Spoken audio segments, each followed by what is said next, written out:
Battle Boy destroyed Troy. Chapter 7. The dungeon was cold and dark. Napoleon huddled in a corner. He could hear rats scuttling through the straw on the floor. A long tail brushed against his leg. He shuddered.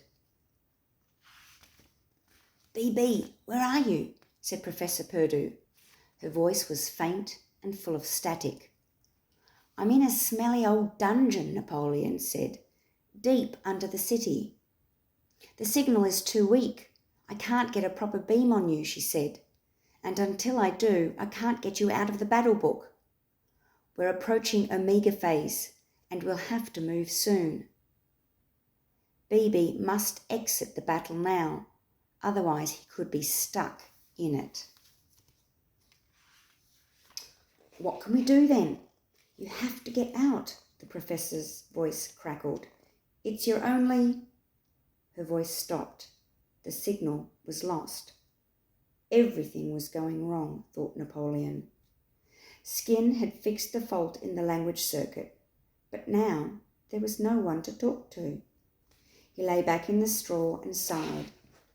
Skin was recharging in sleep mode, so Napoleon was completely alone in the dark. He rubbed his eyelids to activate the night eyes and looked around. He couldn't see much to cheer him up. The walls were made of thick stone. There was only a small window, and the door was bolted. Escape seemed impossible. A skeleton hung from the wall. It made him shiver. He could see heaps of rats, their red eyes like tiny flames. Spiders scaled the walls, and someone was moaning in the cell nearby. A prisoner left to rot. Would he be left to rot too? He moved his legs and felt the aches in his body. The guards had kicked and shoved him through the steep tunnel down to the dungeon, yelling at him. He hadn't understood a word they'd said. Then he heard something, a voice, in the distance. It sounded like one of the guards, and it was coming closer. There was a second voice too, a young voice.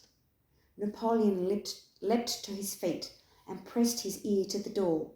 He recognised the voice. It was Polyxena. But why was she here? What was she saying? He rubbed his sides to activate Skin. A faint tingle passed through his mode. "Operation mode activated," Skin said. You require something, BB?"